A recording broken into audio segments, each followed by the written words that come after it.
Thanks everyone for coming. It's hard to be nervous when I know half of you, so thank you so much. This is Preserving Game History. It's just us. I'm Frank Cifaldi. Before I start, I've been asked to tell you to turn off your noisemakers. I didn't realize it was like a New Year's theme, and we were going to have noisemakers. So, but turn off anything that makes noise, including your mouths. Shut up. So I'm the founder of the Video Game History Foundation. We are a nonprofit that, what do we say? We preserve, celebrate, and teach the history of video games. What that tends to mean is that we are a charity that's trying to make video game history better. We are trying to promote the idea that video game history is something that anyone can study. We're trying to advance the understanding of video game history by providing access to the kinds of materials that one would need to tell the story of video games. Primarily, we do this by collecting that material and giving people access to it. We recently, very recently, end of January, launched our what we call early access version of our digital archives. I don't know if anyone in the room, seeing some nods, hearing some woos. Thank you so much. And then as for me, so I've been around for thank you. I've been around for a while, really 25 years now. I've been preserving video game history, you know, a little bit jokey, I guess, liberal arts dropout, et cetera, but I'm saying that actually because I think a lot of the foundation's philosophies and ways that we go about things come from a place of not really following established rules, of sort of figuring it out as we go. I heard a noisemaker. Okay, all right. And I think that's going to play in a little bit in the stuff we're talking about. The rabid will not play into anything past this slide. So I spoke here in 2016. This is a talk called It's Just Emulation. And at the time, I was working in commercial emulation. I was working for a studio called Digital Eclipse. Thank you. Oh, wait, you work there. Shut up. Really the point of that talk, at that time, emulation was a pretty dirty word in the video game industry. And the premise of that talk at that time was that I felt that that a lot of the reason that a lot of our classic games were out of print was because the industry tended to demonize that technology instead of embracing it. And so that talk was meant to kind of reinterpret in the industry how we think of an emulator. And I talked about the John Candy movie Uncle Buck like way too long. I came back a couple years later, 2019. I was still in commercial emulation at the time, though I had started the foundation. I was kind of moonlighting still at Digital Eclipse. And at that time, we had just shipped a game I produced called SNK 40th Anniversary Collection. And what I was trying to get across in that talk is that commercial emulation should go beyond what the fan community can do. Like, it's our jobs as game developers to use our access and our funding to take things to the next level, as I hope we did at Digital Eclipse.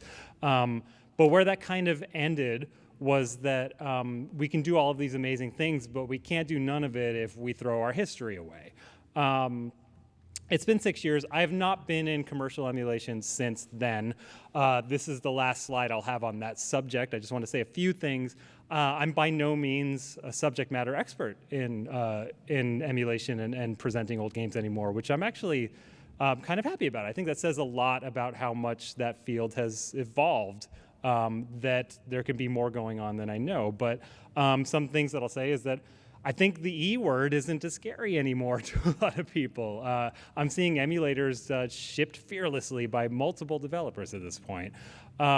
Commercial products are getting more feature-rich. That's a Digital Eclipse product called Atari 50 that I had absolutely nothing to do with, but did a lot of really interesting things to do what I was kind of talking about in this slide, which is kind of think about the human experience of playing old games by not making you type keys on an Atari 800 keyboard or whatever by, oh, my Discord is on. Did you guys hear that? Let's fix that. Was that you, Phil? Stop that.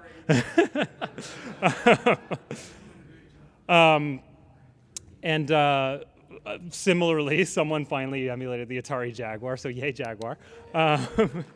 And then, but, kind of building off of what I even talked about last time, I think that fan projects are continuing to show us the way forward.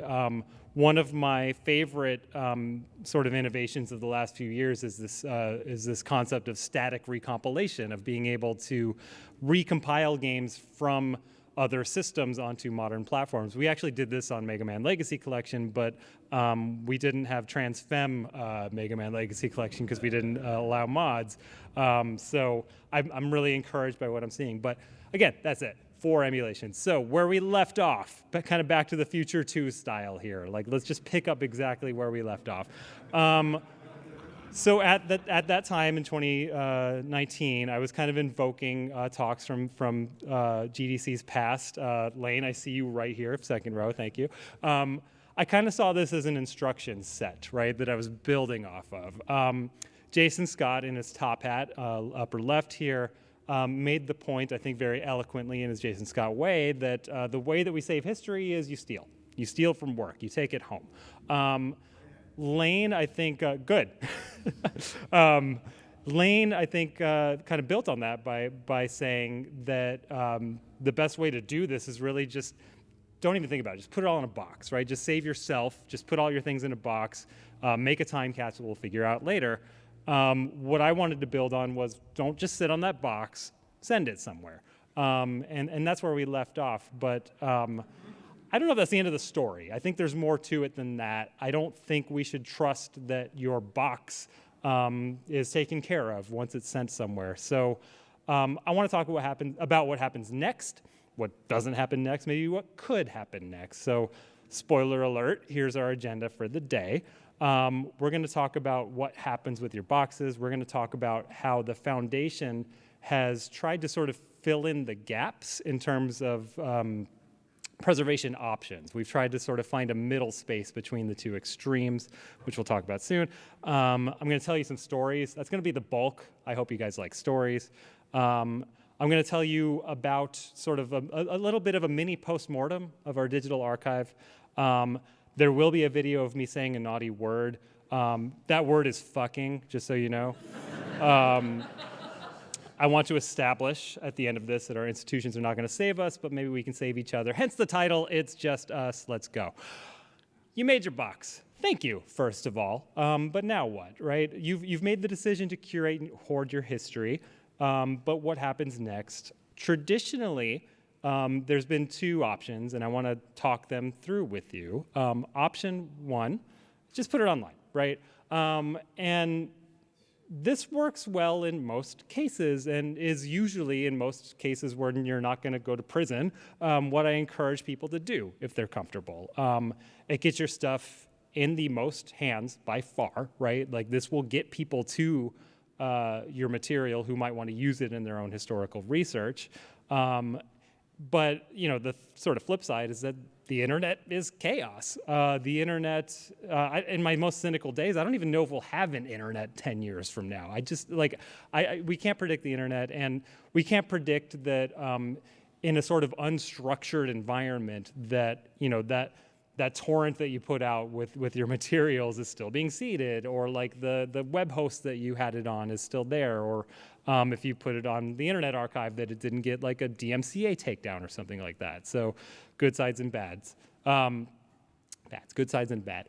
Option 2 tends to be donated to a museum, to an archive. And a lot of upsides here as well, right? Like librarians, their job is to make sure that your material is properly cataloged, that it's maintained. A lot of places have conservationists who know like what pH levels are or whatever. I have no idea what that is. But people who care for your material and help researchers very directly get to your material. The problem tends to be that most museum and archives tend to be on-site only, right? Like you have to actually go physically on-site to this place to access this material. Most of them will not share things online, not because they don't want to, not because they hate the internet, but because they are very stringent in their copyright concerns. They don't want to break any laws.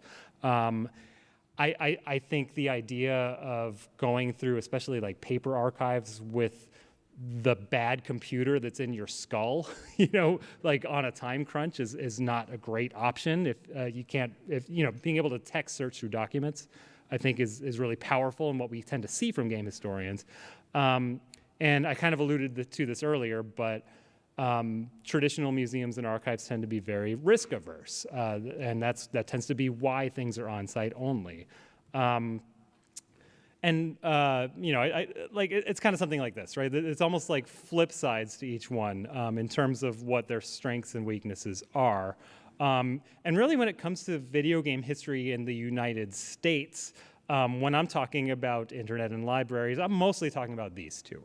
So the Internet Archive does technically operate a library of its own, but really the bulk of what you see on the Internet Archive are community uploads, for better or worse. There's a lot of worse. People can upload whatever the heck they want to the Internet Archive. But the sort of like conservation part of that's scary is that things tend to be taken down if a copyright holder doesn't want that to be there. Flip side would be something like the Strong Museum. Excellent at taking things in, keeping them safe, setting you up in a lab, wheeling things out to you. Just top-notch museum, lovely people, but again, the sort of access component of that is very restricted to traveling and being on site. If those two options worked, I don't know that the VGHF would be doing what we do. To me, there needs to be a middle space. Don't take these numbers too seriously. I really tried to make it like threes all around. I actually struggled with this last night. Like, how many stars do we actually? But just, we're in the middle, okay? We all on board? Great, okay. Like I said, our philosophies tend to come from our individual backgrounds. There's really only two of us on full-time staff. The rest of our team are volunteers. And we both started as independent video game historians, among other things. But our backgrounds are in this field, and we are our own target audience, and we have a very singular focus.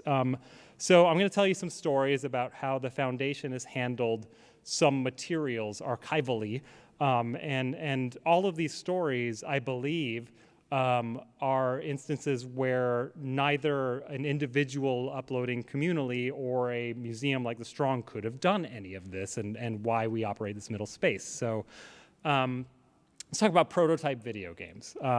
These are some examples that we've done in the past. The one on the left is actually like an unreleased NBA Jam follow-up with Major League Baseball. It doesn't work that well. We digitized the Eclipse demo, which was actually Argonaut, working with Nintendo, and this was arguably what got Nintendo on the path toward 3D polygons, which I think is kind of neat.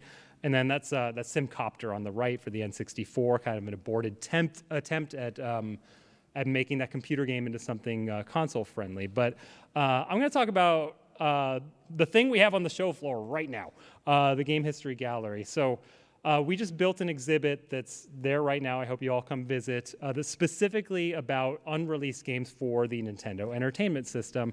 Yes, every system has unreleased games. It just happens. But I think the NES is very specifically interesting in that there's a sort of perfect storm where development was really cheap. Everyone was just making bank when they could successfully publish NES games. And I think ultimately, a lot of the financial risk wasn't in the making of the games, it was in the manufacturing of the units. So just to give you an example, a company might be reliant on making Christmas, right? And if that order didn't hit for Christmas, it might tank the company, and they might have a game that's done, ready to go, packaging's laid out, they just gotta kind of put in a manufacturing order, and they might just peace out. And we know of dozens of examples of this for the NES, games that were just done, ready to go, that didn't come out. The way that these are typically preserved and found are on, what the collector market certainly would call like prototype cartridges, or loose chips like this that still have data on them. a lot of these tend to be one-of-a-kind objects at this point. Like a lot of these games, if they survived at all, there's one extant copy out there. In fact, both of these cartridges are examples of that. So a lot of these actually were even sent externally. They weren't just internal use, right? A lot of these were maybe even sent to the media for review, and then the game was canceled after they reviewed the thing. Sent to this guy, not the blue guy, the other guy. This is Ed Semrad. Ed is the former editor-in-chief of Electronic Gaming Magazine. We haven't identified the other person in the photo, unfortunately. Ed actually retired from games in the late 90s, and it's been pretty quiet since then, but I've spent a lot of time, very stalker-like, building a bit of a relationship with him, and a few years ago, I finally got invited to his house, which was the goal all along. I want to look at his stuff, because I knew that Ed got sent a lot of things. Ed lives in the Midwest. Midwest got basements. It's great. People just hoard. So I was invited. I came. He and his wife Marianne fed me coffee and cookies. It's very sweet. And I went down to his basement to rifle through his tubs, look at his games, and see if he had any prototypes. He had a few. He had a handful of prototype video games, really going back to the early 80s. And so this was a really significant find in the archival world. The thing is, these are just Ed's games. He's not interested in getting rid of them. He's not interested in selling them. He made it very clear, actually, that he wants to leave this for his son to figure out when he passes, which, God bless. But he didn't say, he was totally fine with me sitting at his kitchen table and just copying the data off of all of these things. So I sat there and worked on it. Ed was actually asleep watching football in the next room. It was a very peaceful scene of ROM dumping. And we recovered a lot of unique, interesting new data. There's actually a thriving community online of people who are really interested in researching prototype video games. And by that, I don't necessarily always mean stuff that didn't come out at all, but rough draft versions of things or like preview versions that aren't quite done. So we recovered all of this unique data. We sent it off to independent groups who do this kind of thing and washed our hands of it. But I did leave one behind for us. This is a game called Super Sushi Pinball. This is going to be published by Sony back when Sony made games for Nintendo systems. And this was actually meant to be Sony's second game. Their first was Super Dodgeball in the US. And we actually thought this was a good opportunity to use this data hoard as an educational moment to sort of explain history. I invite you to go on the show floor because we actually have this on display. This game is very weird. It's a game that has absolutely nothing to do with sushi. You turn on the Nintendo and you see that text scroll there. It's almost 2 minutes of just unbearably slow text. This is not in the original Japanese version at all. Like explaining the then new concept to Americans of a sushi restaurant. It tells you sushi terms. It even says at the end, sushi has nothing to do with this game. We just thought you'd like. I don't understand what the decision was, why this decision was made, but of course also the ROM, the data is out there. We just kind of acted as the conduit between Ed and the internet. And again, this is an example that I don't think could have happened on either of the other spectrums of preservation. I think.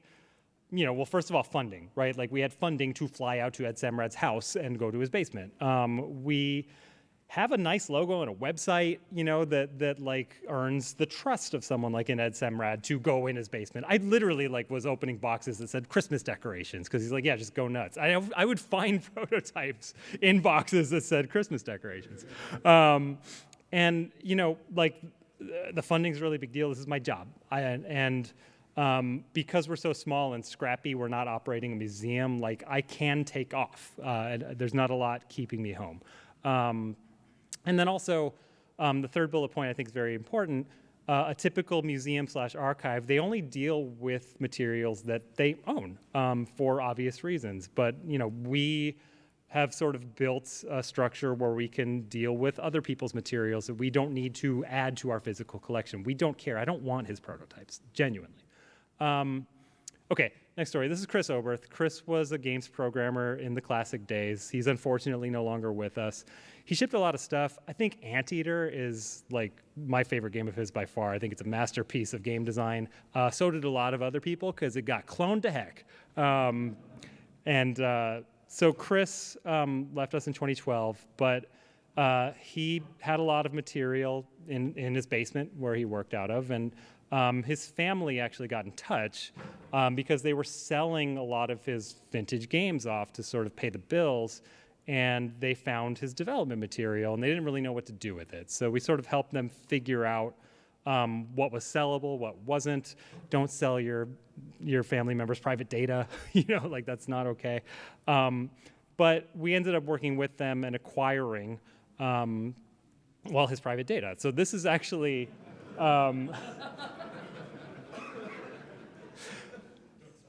sell it to a museum or an archive, I don't know. But the thing is, like, we could handle this sensitively, right? Like just sending it to a private collector, they might not scrub things that shouldn't be there, right? So we acquired a lot of this stuff from them. We helped them out. And this is actually a backup of Chris's hard drive from about 1992, spread across many floppy disks. Really hard to recover. And it's not like drag and drop the files. It's like each one of these disks had to be recoverable, or else the entire hard drive would not be there. And this is a situation where we actually needed vintage hardware to make it work. Like, we couldn't emulate anything. We had to do it right. And luckily, Foon, anyone know Foon? Yeah. Foon deserves many woos. Foon is local to us and was happy to take this on. And long story short, we recovered his entire dev environment from the NES days. And we found a game that no one had ever seen before, ever, which was a game based on a Tom Cruise movie called Days of Thunder. There was a Days of Thunder on the NES. It wasn't this one. I think this one maybe was scrapped and they started over. But we recovered the game, and not only the game, the source code and all of his tools, which we just popped on GitHub. So again, we saw this as an educational moment. Like, if someone was interested in kind of learning how assembly language NES programming is done, they could go build. So again, I think having an institution that this family could be confident in got us really far. This did require money. I had to buy his discs. I think this is impossible to do without remote volunteers. I needed to be able to send this to someone, and that's something that a traditional archive just doesn't do for the most part. Again, not because they are weird hoarders, but because it just tends to not be within the traditional library structure for archives to loan things out. And again, a museum might have acquired it, might have even gotten the data off of it, but they wouldn't have put it on GitHub. So final story for the NES. This is SimCity. I think everyone knows the original Maxis game, SimCity. It was a launch title on the Super Nintendo, and it was kind of Nintendoized, I would say. Like, they put a lot of Nintendo-friendly stuff into it, but it actually started life off on the original 8-bit NES, and it wasn't just this weird unknown thing. Like, it was previewed in Nintendo's own magazine, Nintendo Power. It was shown at a trade show at CES. That's, I believe his name is Johnny Video or Johnny Power or something, playing it at CES. It was a different time. And really, like, CES was the last time anyone saw this game, and it was, in the world of people who are interested in this kind of material, this was sort of a holy grail, right? This was a first-party, made-by-Nintendo game that never came out and was lost until it walked into a game shop near Redmond. Weird. So actually, 2 copies showed up, and the way that the store manager and the person who walked in with them worked it out was that they were going to entertain offers from private collectors, and they were going to go to a show called Portland Retro Gaming Expo. PRGE is, I believe, the largest retro game con in the country, and they were there to solicit offers. And the thing about prototype games, especially NES ones, especially first-party NES ones, is they can be worth a lot of money. So I had to be kind of creative to compete with a lot of money. we, in addition to museums at GDC occasionally, we do museum exhibits at Portland. That year, we did a 40th anniversary of the Atari 2600 exhibit, but off in the corner, I made a little honeypot. So I assumed correctly that someone with 2 copies of this game probably worked at Nintendo, and I thought I would try to appeal to him in terms of showing how an institution like ours deals with unreleased games, and sort of tell him that, like, you know, you can sell this to a private collector and it might disappear forever, or you can kind of work with us. And I don't want to get into the financial details. It gets kind of weird, but long story short, we worked with a private collector. We worked with a funder. We got him essentially to allow us to digitize the game in exchange for this person buying it and for a large sum of cash that got it out of him. And again, this was an educational opportunity for us. I think this is a really interesting period where Will Wright and Miyamoto like game jammed. You know, they sat together and Nintendo-ized this design. We put all of our findings online. The ROM is out there again on the Hidden Palace wiki for people to go tear through and look at. And again, I don't see how anyone else could have done this, right?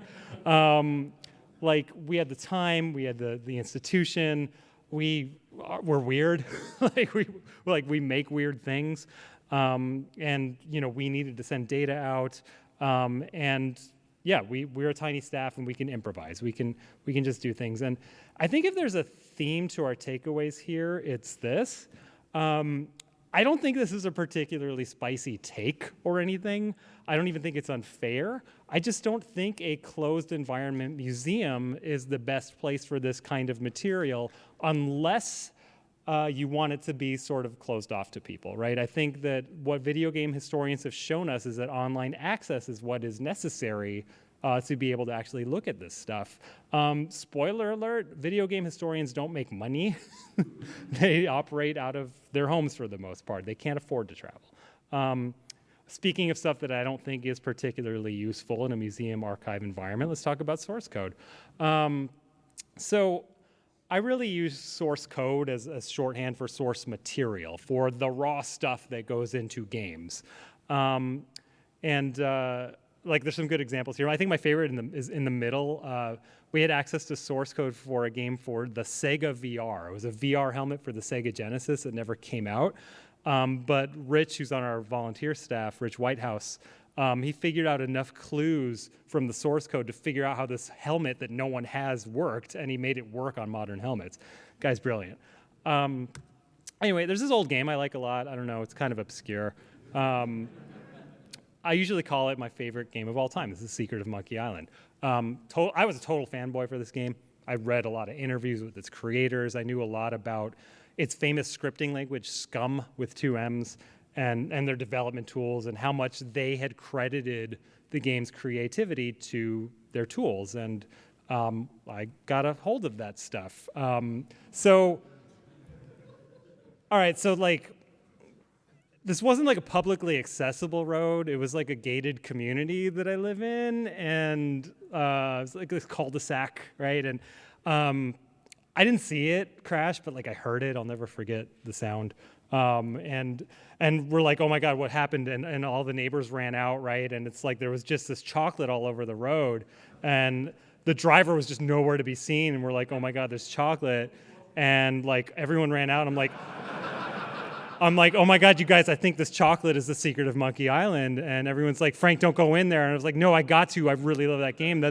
And like, Jason Scott in his top hat was trying to like pull me back. And I was like, Jason, I got to get in. That's my game. And you know, it was just too late for me. And my world kind of stopped for 2 months after this chocolate spilled in front of my house. And I just went in and started learning the language. I taught myself Scum. I dug through the literal trash, like folders called trash, to like find things that were deleted. By the way, I want everyone to know that I could have AI generated that image, but I think that AI art is just abhorrent, and you shouldn't steal. Yeah, exactly. right? So instead of doing that, I Google image search and just saved the first thing I saw, uncredited. So I and others in my cul-de-sac really dug through, and we got a lot of cool stuff up. Like, I rebuilt a room in the game that's just not in the final game. I think it's something they cut from the product for disk space reasons. That was a real concern. I found an early version of Guybrush, literally in a folder called trash. And so, this is really cool stuff. But, Days of Thunder, no one's going to care if we put that on GitHub. The Secret of Monkey Island is a commercial game still being sold right now, and it's being sold by Lucasfilm, aka Disney. This was not a situation where it made sense to pop it on GitHub and hope for the best, right? So we did what I thought was the next best thing, which was we used this again as an educational moment. And Ron Gilbert, the creator of the game, actually did a live stream with me, a telethon, where we taught people how the Secret of Monkey Island was made. And I don't know how to give you all this experience, which is one of the craziest things I've ever done in my life. I was trying to think of an equivalent. It's like playing in your favorite band for a minute or something. You know what I mean? Like I was doing Scum with Ron, which was incredible. But this stream that we did and this big article that we put out, I think illustrated this game in a way that no one had done before, which was by seeing the tools, by seeing how they worked, by seeing how quickly I could get into the scripts and write a quick joke, build the game, test it. I think that demonstrated to people the humor of The Secret of Monkey Island. The Secret of Monkey Island is very almost improv in its comedy. It's very freewheeling, and I think that's because of the tools. Because it was really easy to just think of something stupid at lunch, come in and get it in the game, commit, and be done. And so again, educational moment, went really well. Didn't get official Lucasfilm blessing or anything like that, but all of that material that we dug up and we published actually ended up in an official product. We put it in a book that came out in the Monkey Island anthology from Limited Run Games, had all of that cut content. And so in a way, it's I took that chocolate and molded it into something new for Disney and handed it back to them. I don't know. But again, I think this is a pretty unique situation. I don't think that, first of all, fans who randomly upload things to the Internet Archive don't live in my cul-de-sac.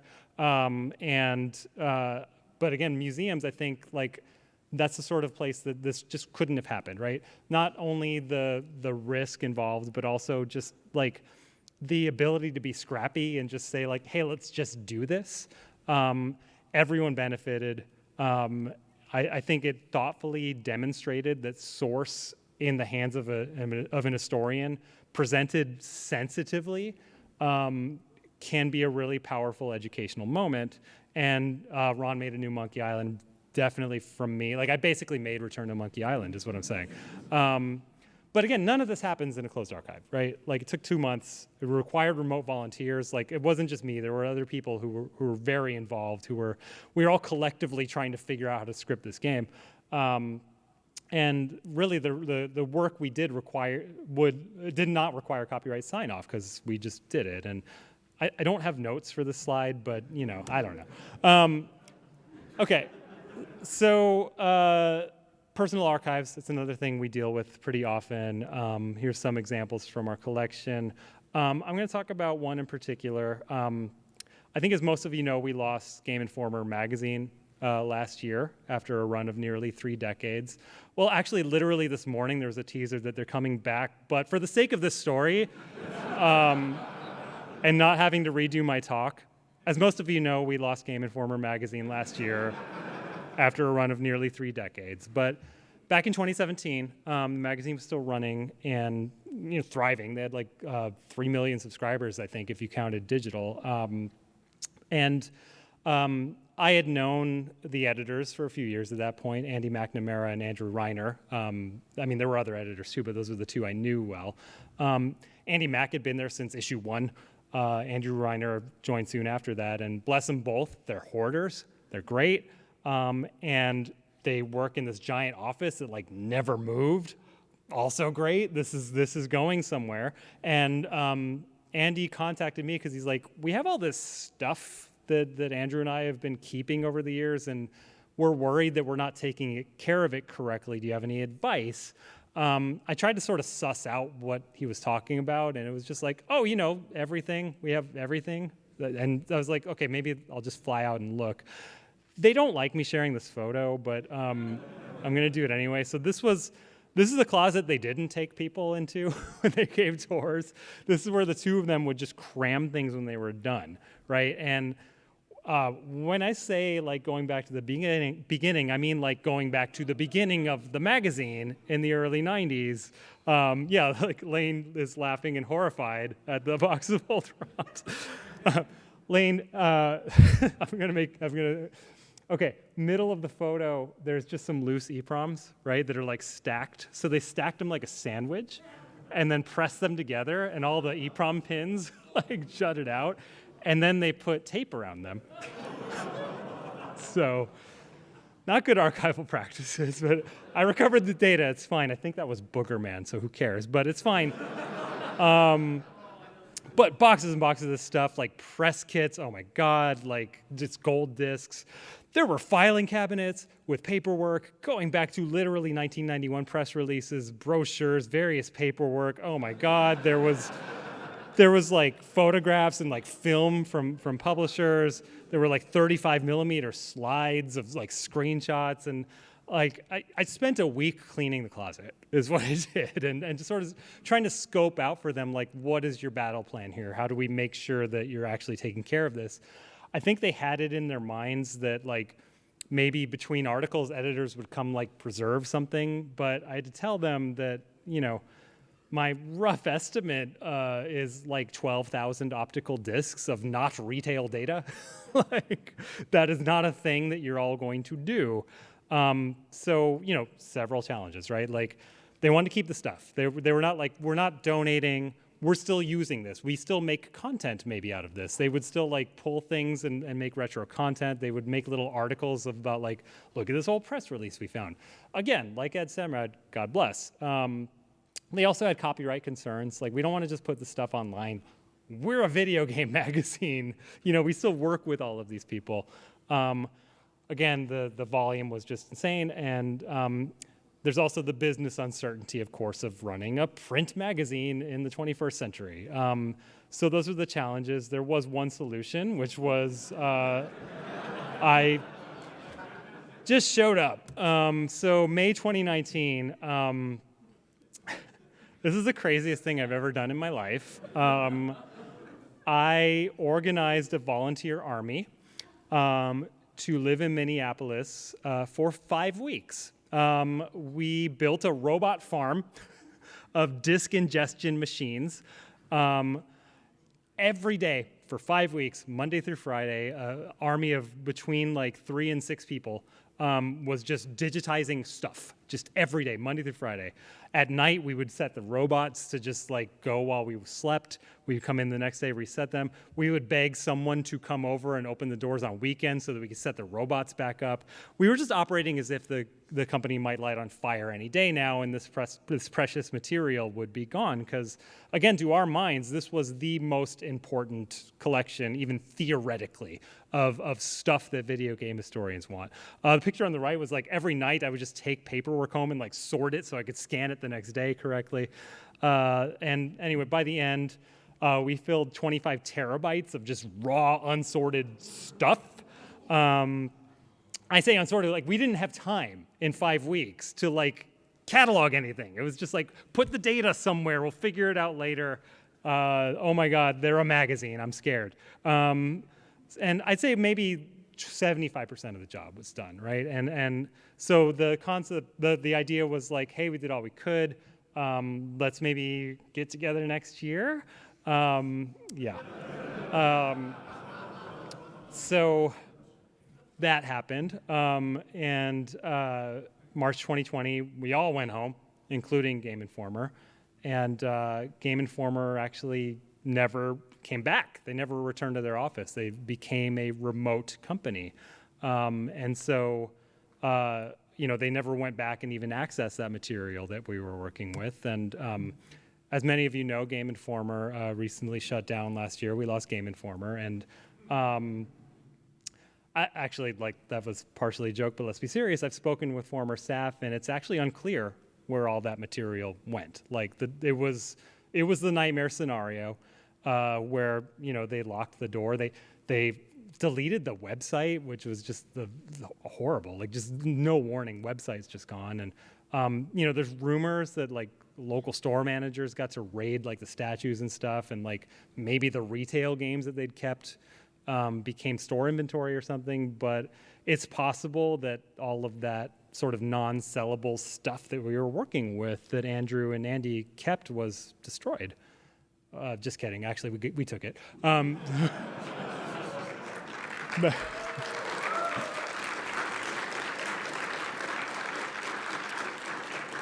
That could have been the story. It wasn't. The thing is, by being there for 5 weeks and just being in their face every day, I think they had a change of heart. I think they were like, actually, these guys should be the stewards of this material. This is safer in their hands than ours. And so the Andys donated it to us. We got it out of there. And I don't know if we'll ever be able to process all of this, but we're going to try, damn it.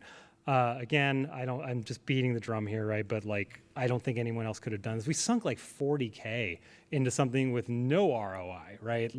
Material that we don't own. We didn't even have a plan for. We still kind of don't have a plan for in terms of getting people access to it, because it is kind of sensitive and requires a lot of work. But we're scrappy, right? And we just were like, look, there's nothing like this. We have to just do whatever we can. I'm going to go a little faster because there's 120 slides in this presentation.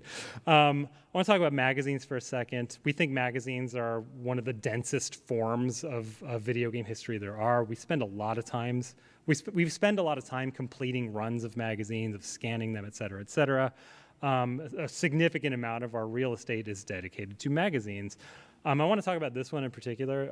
This is one of my favorite things that we have. This is a journal that, depending on when you read it, was either Computer Entertainer or the Video Game Update. The 80s were weird in the industry. And this is actually a newsletter run by 2 women in LA in the 80s, which is already fascinating. One of them was a record exec at her day job. She literally managed prints, and then at night, ran a mail order video game business that had a newsletter that reviewed stuff. Very weird. This is not an influential publication. You don't tend to hear people talking about Computer Entertainer, but it's really important for 2 reasons. One is that they are the only ones who survived the industry crash and kept reviewing console games, what there were. So as far as I know, that's the only contemporary English language review of Super Mario Brothers, was these 2 women in LA. The other thing that's really significant about this publication is that they ran a mail order business. They were on top of release dates. The back of every issue would have just, here's every game coming out and the last date that we heard from the publisher. Basically, any Wikipedia release date at this point came from this magazine, because we found Mary Lou Bedeau, one of the 2 authors, and we got her bound volumes. So the two sisters, Mary Lou and Celeste, they didn't keep much, but they kept their own bound copies. And so we got Mary Lou's set.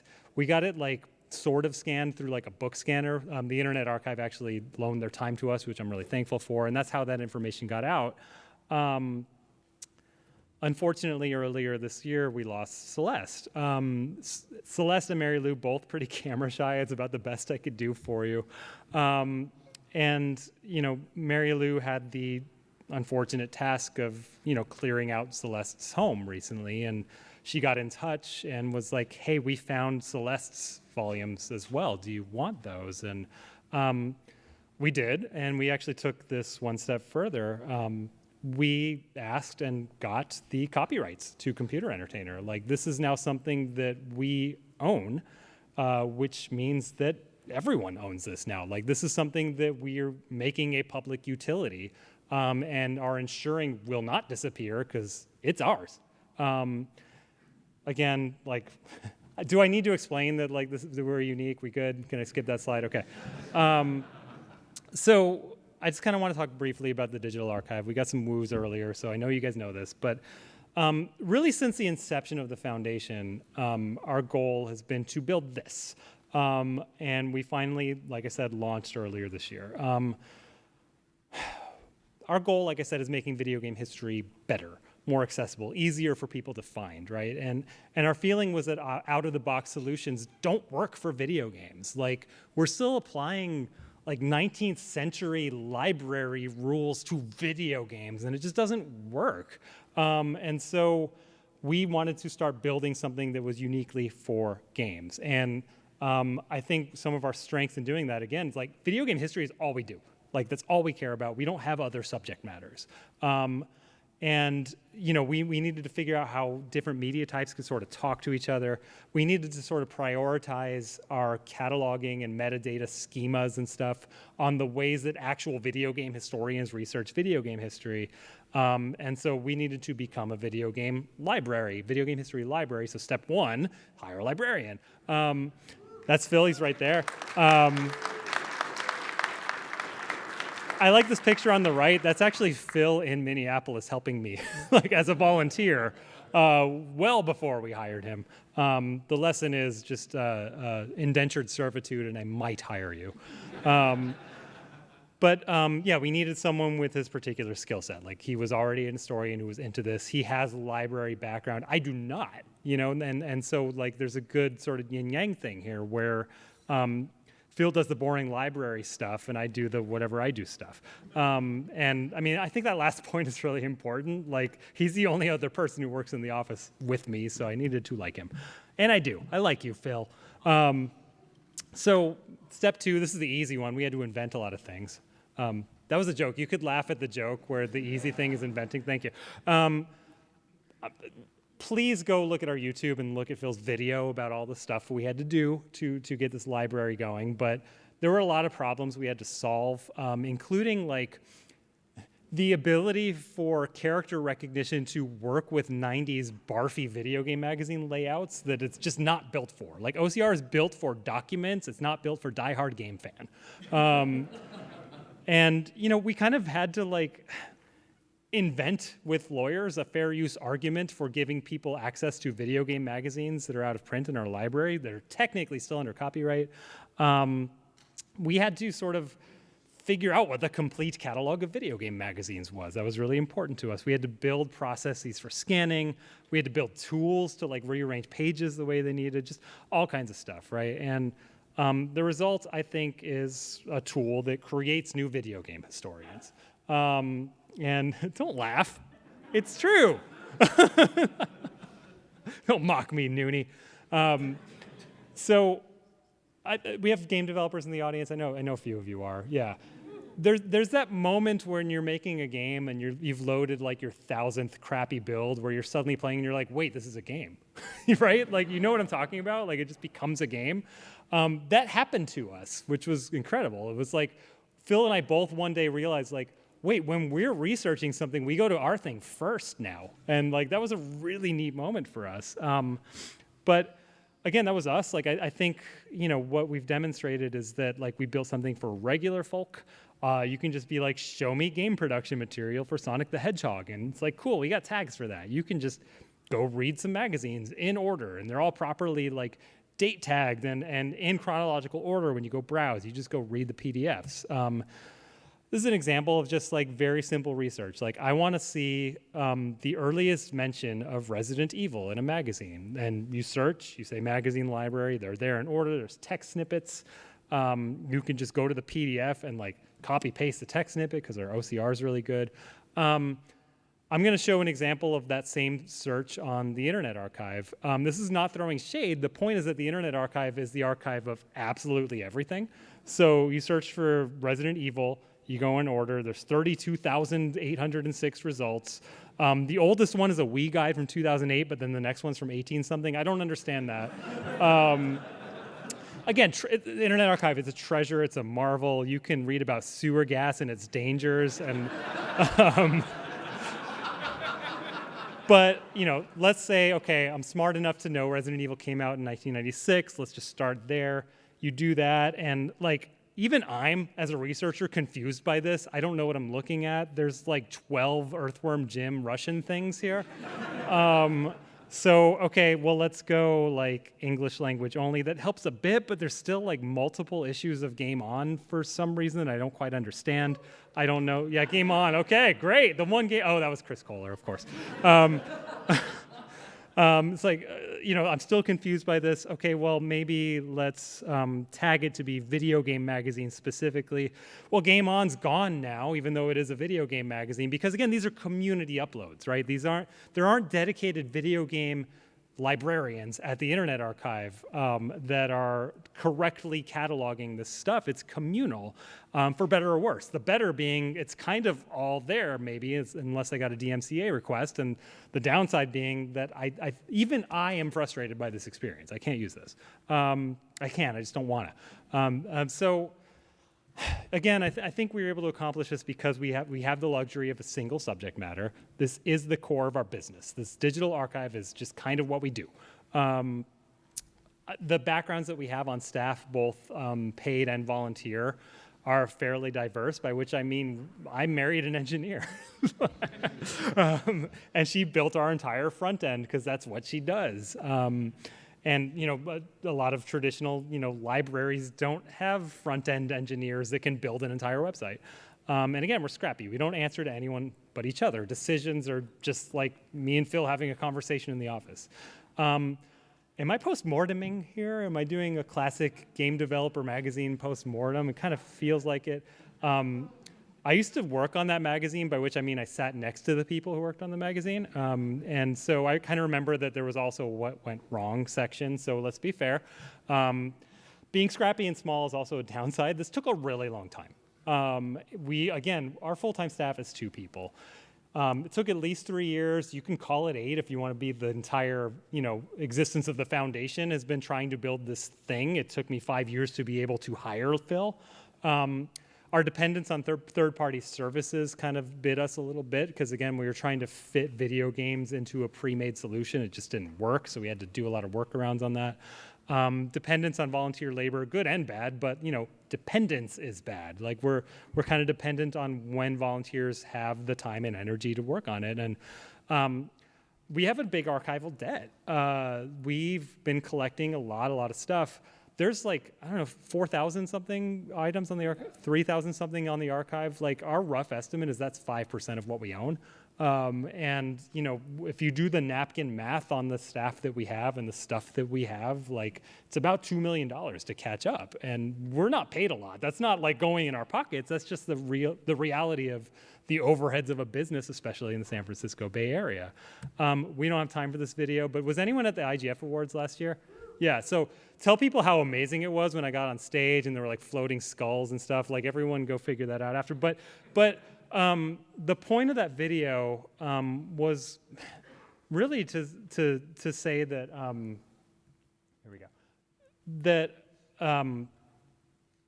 don't rely on anyone. Like you have to curate your own story, right? There's no other way around that. And when it comes to saving history, don't rely on institutions. Don't just say, I've donated the box. It's done. Like really kind of understand what's happening with that material. Video game industry, at least as it's represented by the Entertainment Software Association, hates libraries. If there weren't libraries already, we wouldn't have them, and they're doing all they can to make sure that librarians can't do their jobs. I'm not going to get into the entire DMCA exemption stuff that happened. There's plenty of resources online. Come talk to us after if you want to know more. But we did a study to demonstrate that 9 out of 10 classic games are completely out of print. They're probably not coming back in print. We were part of a group that tried to allow libraries to remotely let people play video games, and we were denied. In addition to not being able to serve people games, we also can't preserve games. There's just no logistically feasible way to preserve digital games. The one way that libraries can preserve games that makes sense is if they happen to be sold at Best Buy and you buy them and put them on the shelf. It just that's not the world we live in. That's not what a video game is anymore. And yeah, so I would also say that video game companies' rights holders are a black hole. Yeah, I can't name names. I have the bummer job sometimes of showing up when studios shut down. And I have seen horrors. I have seen very innocent boxes of like game design pitches from the 1990s thrown in a shredder because companies are just very legally conservative, right? Like they don't have time to go through and be librarians. That's a librarian's job, right? But they don't have the time to go through and actually vet and look at all the stuff that they have. So they're probably not going to keep it. We are becoming a 3-company industry very rapidly. And every time there's an acquisition or a shutdown or a move, like we lose all this history. And if it's not literally in the shredder, it's in a company archive, and it might as well be in the shredder because no one's ever going to see it except the company, and they're probably not even ever going to look at it. And I would say that archives aren't meeting the moment, right? I think that we're kind of stuck, like I said, treating games as digital objects. Documents, like I said, are not being scanned and shared remotely, and by all accounts, they won't be by most libraries. Again, not on purpose, but it's because, kind of like game companies, most museums and archives are very conservative organizations. And I don't mean politically, I mean like in terms of legal risk. Again, not going to name names, but there are some institutions that are collecting priceless material that would be of tremendous value to historians that don't have an access plan. Which not cool, like beware of that. And I'm pretty sure none of us, including us, are collecting digital games in any kind of serious way. I don't think there are archives collecting digital games. I don't think it's happening. There's no way to do that, really. That includes us. We're not perfect either. We're scrappy and small, like I said. There's 2 of us, man. There's 2 of us in a nonprofit that's like 100% individual giving. Like there's only so much we can do. We don't own our property. That scares me. We're reliant on someone else. I think we've over-collected, frankly, and our collection documentation, especially in the old days, has lots of holes, but we're all part of an ecosystem, right? Like, there's this analogy with, like, battleships that move slow and, like, the faster boats. I don't really know the analogy. I tried to look it up, and I ended up on this LinkedIn thing that I didn't really understand. So something like that, but we're all boats, and all of you also are tiny little boats. Like you're all a part of this, right? So if there's a takeaway here, I kind of want you to forget how things are done now. I want you to think about how you want things to be done. I want you to start asking questions. If you're an ESA member, do they represent you? Ask yourself that question, and if not, see what you can do about that. Just see how within your circles you could advance historical preservation. See if your companies can join us in some way so that we're not stealing from them. Maybe they'll figure that out.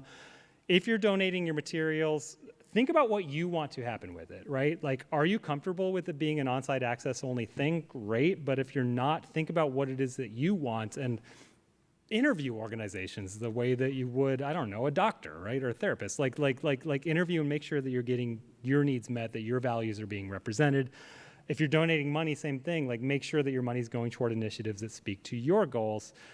So I will add a 4th instruction set: steal from work, put your stuff in a box, give your box to someone, but kind of get involved in understanding what happens with that box and make sure that box is doing what you want it to do.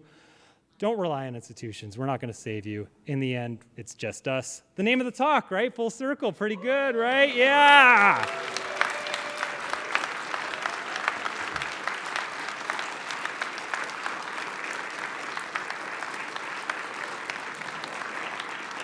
I am literally at time, so instead of doing Q&A, come find us at the Game History Gallery. I will be there with Phil. And reminder to please fill out your surveys. Every year, if you're one of the top-rated talks, you get on a playing card the next year, and I want to be 3 for 3 on these. I want 3 playing cards. So thank you so much for coming. Appreciate you.